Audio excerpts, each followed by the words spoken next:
Hi hello friends, ಹೇಗಿದ್ದೀರಾ? ಎಲ್ಲರೂ ಚೆನ್ನಾಗಿದ್ದೀರಾ ಅಂದ್ಕೊಳ್ತೀನಿ. ನಾನು ಕೂಡ ಚೆನ್ನಾಗಿದ್ದೀನಿ ಫ್ರೆಂಡ್ಸ್. ಇದು ಸೋಮವಾರದ ವ್ಲಾಗು. ಸೋಮವಾರ ನಾನು ಬೆಳಗ್ಗೆಯಿಂದ ಸಂಜೆವರೆಗೂ ಈ ಮನೆಯೆಲ್ಲ ಸ್ವಲ್ಪ ಕ್ಲೀನ್ ಮಾಡೋದಿತ್ತು. ಮನೆಯೆಲ್ಲ ಕ್ಲೀನ್ ಮಾಡಿ ಈಗ ಸಂಜೆ ಟೈಮಲ್ಲಿ ಸ್ನಾನ ಮಾಡಿಕೊಂಡು ದೀಪ ಹಚ್ತಾ ಇದ್ದೀನಿ. ಹಾಗೆ ಈ ಸೋಮವಾರ ಇವತ್ತಿನ ದಿನ ನನಗೆ ತುಂಬ ತುಂಬ ತುಂಬ ಮುಖ್ಯವಾಗಿರುವಂಥ ದಿನ ಅಂತಲೇ ಹೇಳ್ಬೋದು. ಏನು ಆ ದಿನ ಅಂತ ನಾನು ನಿಮಗೆ ಹೇಳ್ತೀನಿ. ಆದರೆ ತುಂಬ ದಿವಸದಿಂದ ನಾನು ನಮ್ಮ ಯಜಮಾನ್ರಿಗೆ ಒಂದು ಗಿಫ್ಟ್ ಕೊಡಬೇಕು ಅಂತ ಆಸೆ ಇತ್ತು. ಪಾಪ ಅವರು ಸಹ ಕೇಳ್ತಾಯಿದ್ರು.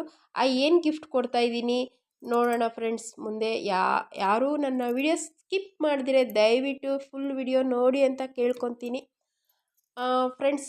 ಇವಾಗ ನಾನು ಸಂಜೆ ಒಂದು 6:30 ಮೇಲೆ ನಾನು ವ್ಲಾಗ್ ಶುರು ಮಾಡಿದ್ದೀನಿ. ವ್ಲಾಗ್ ಅನ್ನೋದಕ್ಕಿಂತ ಒಂದು ಸಣ್ಣ ವಿಡಿಯೋ ಅಷ್ಟೇ ಇದು. ಬೆಳಗ್ಗೆಯಿಂದ ವ್ಲಾಗ್ ಮಾಡೋಣ ಅಂದ್ಕೊಂಡೆ, ಬಟ್ ನನ್ನ ಕೈಲಿ ಮಾಡೋಕ್ಕಾಗಿಲ್ಲ. ಯಾಕಂದರೆ ಕೆಲಸ ಜಾಸ್ತಿ ಇತ್ತು. ಅದಕ್ಕೆ ಸರಿ ವಿಡಿಯೋ ಎಲ್ಲ ಮಾಡಿಕೊಂಡು ನಾನು ವಿಡಿಯೋ ಮಾಡಿಕೊಂಡ್ರೆ ಸ್ವಲ್ಪ ಲೇಟ್ ಆಗುತ್ತೆ ಅಂತ ಅಂದ್ಬಿಟ್ಟು ವಿಡಿಯೋ ಎಲ್ಲ ಏನೂ ಮಾಡೋಕ್ಕೋಗಿಲ್ಲ.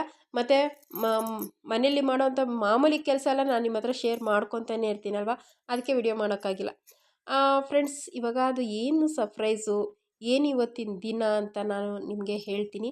ಹಾಗೆ ಯಾರೆಲ್ಲ ನನ್ನ ವಿಡಿಯೋಸ್ ನೋಡ್ತಾ ಇದ್ರೋ ಪ್ಲೀಸ್ ಸಬ್ಸ್ಕ್ರೈಬ್ ಮಾಡಿಕೊಂಡು ನನ್ನ ವಿಡಿಯೋ ನೋಡಿ ಅಂತ ಕೇಳ್ಕೊತೀನಿ.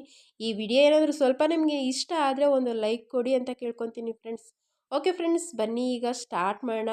ಏನು ಎತ್ತ ಯಾಕೆ ಇವತ್ತಿನ ದಿನ ತುಂಬ ಇಷ್ಟ ಅಂತ ಹೇಳ್ತೀನಿ, ಬನ್ನಿ ಫ್ರೆಂಡ್ಸ್. ಮಧ್ಯಾಹ್ನದಿಂದ ಸ್ಟಾರ್ಟ್ ಮಾಡೋಣ ಅಂದ್ಕೊಂಡೆ, ಆದರೂ ಮಧ್ಯಾಹ್ನ ಆಗಿಲ್ಲ. ಅದಕ್ಕೆ ಇವಾಗಿಂದ ಸ್ಟಾರ್ಟ್ ಮಾಡಿದ್ದೀನಿ. ಎಷ್ಟಾಗುತ್ತೋ ನೋಡೋಣ. ಆಲ್ಮೋಸ್ಟ್ ಕೆಲಸ ಎಲ್ಲ ಮುಗಿಸ್ಕೊಂಡಿದ್ದೀನಿ. ಮತ್ತು ಪೂಜೆ ಸಣ್ಣದಾಗಿ ಒಂದು ಪೂಜೆನೂ ಮಾಡಿಕೊಂಡೆ. ಯಾಕೆ ಇವತ್ತು ಪೂಜೆ ಮಾಡಿದ್ದು ಅಂತಂದರೆ ಹೇಳ್ತೀನಿ. ಯಾರೆಲ್ಲ ನನ್ನ ವಿಡಿಯೋಸ್ ನೋಡ್ತಿದ್ರು ಪ್ಲೀಸ್ ಸಬ್ಸ್ಕ್ರೈಬ್ ಮಾಡಿಕೊಂಡು ನನ್ನ ವಿಡಿಯೋ ನೋಡಿ ಅಂತ ಕೇಳ್ಕೊತೀನಿ. ಹಾಗೆ ಈ ವಿಡಿಯೋ ಇಷ್ಟ ಆದರೆ ಒಂದು ಲೈಕ್ ಮಾಡಿ ಫ್ರೆಂಡ್ಸ್. ನಾನು ಇವತ್ತು ನಮ್ಮದು ಮದುವೆ ಆಗಿದ್ದ ದಿನ. ತುಂಬ ದಿವಸದಿಂದ ನಾನು ಅಂದ್ಕೊಂಡಿದ್ದೆ ಏನಾದರೂ ನಮ್ಮ ಯಜಮಾನ್ರಿಗೆ ಕೊಡಿಸ್ಬೇಕು ಅಂತ. ಅದಕ್ಕೆ ಅವರು ಪಾಪ ಕೇಳ್ತಾಯಿದ್ರು. ನಾನು ಅದು ಏನಂತಂದರೆ ಅವ್ರು ಏನು ಕೇಳ್ತಾಯಿದ್ರು ಅಂತ ನನಗೆ ಹೇಳಿದ್ರೆ ಆಗಲ್ಲ. ಅವ್ರು ಬಂದಮೇಲೆ ಅವ್ರ ಕೈಲೇ ಓಪನ್ ಮಾಡಿಸ್ಬಿಟ್ಟು ಅದು ಹೇಳ್ತೀನಿ. ನೋಡೋಣ, ಅವರೆಲ್ಲ ಹೊರಗಡೆ ಹೋಗಿದ್ದಾರೆ, ಅವ್ರು ಬರಲಿ. ಅವ್ರು ಬಂದಿದ್ದ ತಕ್ಷಣ ಓಪನ್ ಮಾಡಿಸಿ ಹೇಳ್ತೀನಿ. ಆದರೆ ನೋಡೋಣ, ಅವ್ರಿಗಿನ್ನೂ ಗೊತ್ತಿಲ್ಲ ನಾನು ತೊಗೊಂಬಂದಿರೋದು. ಅವ್ರ ರಿಯಾಕ್ಷನ್ ಯಾವ ಥರ ಇದೆ ಅಂತ ನೋಡೋಣ ಫ್ರೆಂಡ್ಸ್. ಸಣ್ಣದಾಗಿ ಒಂದು ವಿಡಿಯೋ ಮಾಡ್ಕೊಂಡಿದ್ದೀನಿ. ಬೆಳಗ್ಗೆಯಿಂದ ಯಾವುದೇ ರೀತಿ ಏನು ವಿಡಿಯೋ ಮಾಡಿರಲಿಲ್ಲ. ತುಂಬ ಕೆಲಸ ಇತ್ತು. ಹಂಗಾಗಿ ಇನ್ನು ವಿಡಿಯೋ ಅಂತ ಮಾಡ್ಕೊಂಡಿದ್ರೆ ನನಗೆ ಕೆಲಸ ಬೇಗ ಬೇಗ ಆಗೋಲ್ಲ. ಇತ್ತೀಚೆಗೆ ಕಾಲು ನೋವು ಜಾಸ್ತಿ ಆಗ್ತಾಯಿದೆ ಕೆಲಸ, ಹಂಗಾಗಿ ತುಂಬ ನಿಧಾನ ಆಗ್ತಾಯಿದೆ. ಸ್ವಲ್ಪ ಮನೆಯೆಲ್ಲ ಕ್ಲೀನ್ ಮಾಡ್ಕೊಳ್ಳೋದು ಸ್ವಲ್ಪ ಲೇಟ್ ಆಗುತ್ತೆ.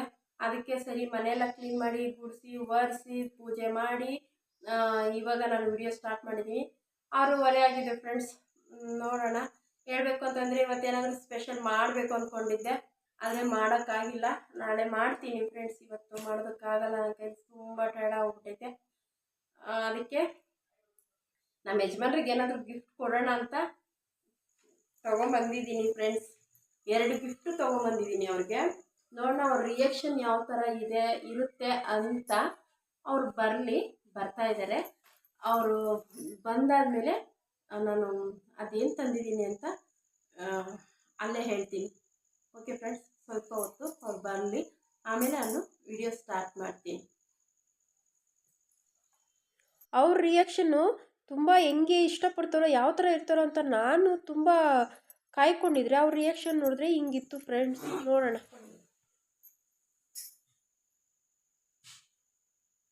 ಬೆಳಗ್ಗೆ ನಾನು ಮುದ್ದೆ ಅನ್ನ ಸಾರು ಮಜ್ಜಿಗೆ.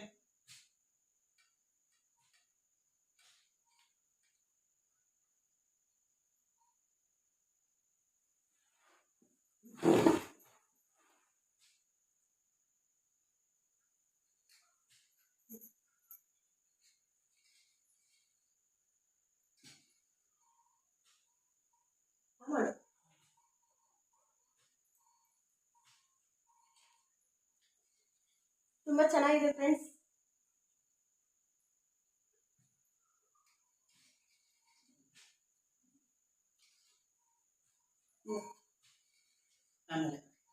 ಆಮೇಲೆ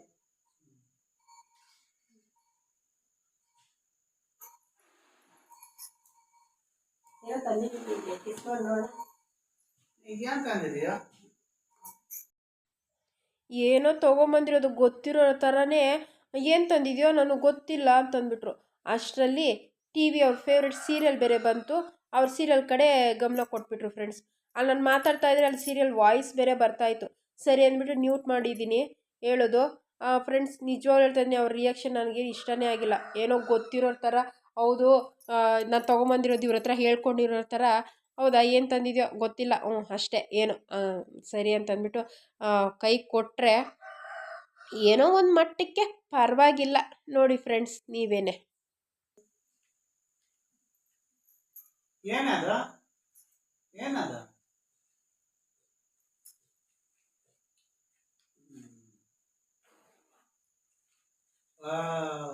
very good. Good very good. ನಾನೇ ನನ್ನ ಕೈಯಿಂದ ಹಾಕ್ತೀನಿ.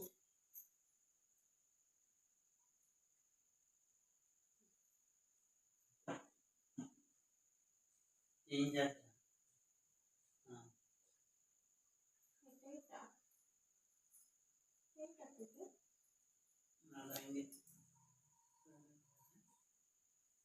ಸೊಳ್ಳೆ ಸೊಳ್ಳೆ ಸೊಳ್ಳೆ ಸೊಳ್ಳೆ.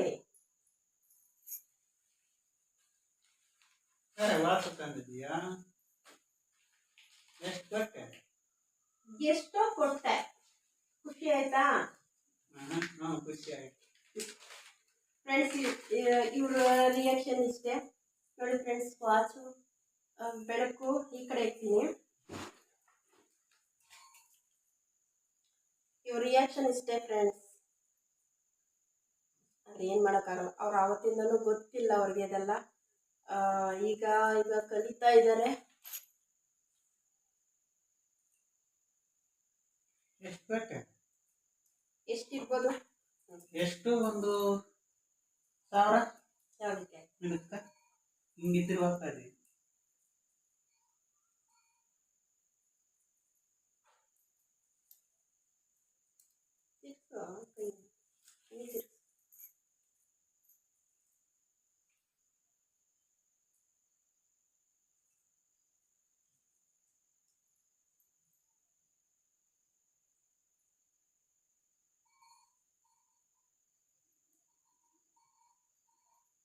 ಕುತ್ಕೊಂಡಿಲ್ಲ.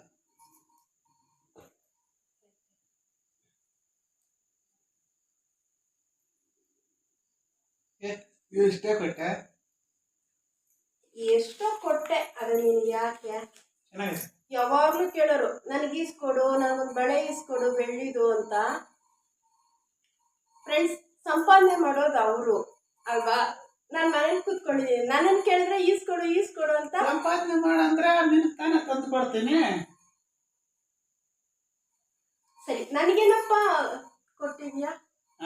ಸಾರಿ, ಆ ಥರ ಕೇಳಬಾರ್ದು. ನಾನು ಕೇಳಲ್ಲ ಫ್ರೆಂಡ್ಸ್ ನನಗೇನು ತಂದು ಕೊಟ್ಟಿದ್ಯಾ ಅಂತ. ಯಾಕಂದರೆ ಇವ್ರ ಹತ್ರ ಇವ್ರ ಮುಂದೆ ಹೇಳೋದಲ್ಲ ಅದು. ದೊಡ್ಡ ಗಿಫ್ಟೇ ನನಗೆ ಸಿಕ್ಕಿದೆ ಸಾಕು ಫ್ರೆಂಡ್ಸ್. ನನಗೆ ಯಾವ ಥರ ಹೇಳಬೇಕು ಅಂತ ಗೊತ್ತಿಲ್ಲ. ಖುಷಿ ಆಯ್ತಾ? ಇವ್ರಿಗೆ ಈ ಥರ ಸರ್ಪ್ರೈಸು ಮತ್ತು ಏನಾದರೂ ತಂದು ಕೊಡೋ ಒಂದು ಕ್ಯೂರಿಯಾಸಿಟಿ ಅದೆಲ್ಲ ಏನೂ ಇಲ್ಲ ಫ್ರೆಂಡ್ಸ್. ಪಾಪ ಆವತ್ತಿಂದನೂ ಅಷ್ಟೇ ಅವ್ರಿಗೆ ಇದೆಲ್ಲ ಗೊತ್ತಿಲ್ಲ ಅಂತ ಹೇಳ್ತಾರೆ. ನಾನು ಮದುವೆ ಆಗಿ ಬಂದಮೇಲೆ ತುಂಬ ವಿಷಯಗಳು ಇವರು ತಿಳ್ಕೊಂಡಿದ್ದಾರೆ. ಅವರು ಹೇಳ್ತಾರೆ, ನೀನು ಬಂದಮೇಲೆ ನನಗೆ ತುಂಬ ವಿಷಯಗಳು ಗೊತ್ತಾಯಿತು, ಅರ್ಥ ಆಯಿತು, ಮತ್ತು ಜೀವನ ಹೆಂಗಿರಬೇಕು ಅನ್ನೋದು ಕೂಡ ನನಗೆ ತಿಳ್ಕೊಂಡಿದ್ದೀನಿ ಅಂತ ಅಂದರು. ಅಂದರೆ ಜೀವನ ಅಂತಂದರೆ ಅದನ್ನ ನಾವು ಹೇಳ್ಕೊಡೋದು, ನಾನೇನು ಹೇಳ್ಕೊಟ್ಟಿಲ್ಲ ಫ್ರೆಂಡ್ಸ್. ಕೆಲವೊಂದು ಖುಷಿಗಳು, ಕೆಲವೊಂದು ಸಂತೋಷವಾಗಿ ಇರೋದ ದಿನಗಳು ಅದೆಲ್ಲ ಇವ್ರಿಗೆ ಗೊತ್ತಿರಲಿಲ್ಲ ಪಾಪ. ಏನಂದರೆ ಬರೀ ಕೆಲಸ ಮನೆ ಇಷ್ಟರಲ್ಲೇ ಇದ್ದರು. ತುಂಬ ನೋವು ಅನುಭವಿಸಿ ತುಂಬ ಕಷ್ಟಪಟ್ಟು ಇವರು ಬೆಳೆದಿದ್ದಾರೆ.